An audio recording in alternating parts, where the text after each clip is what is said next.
ජීවිතයම පුස්තකයකි දුක සැප මුසු වීලියූ උදෑසනම එක පිටුවක් පෙරලා කියවිය යුතු ජීවිතයම පුස්තකයකි දුක සැප මුසු වීලියූ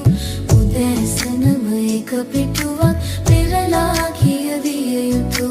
එක එක පාටින් හැඩවුණු පිටුවල ලියවුණු තතු කියවා විදගනු රිසි සකි අවදිව මෙහි ආයුතු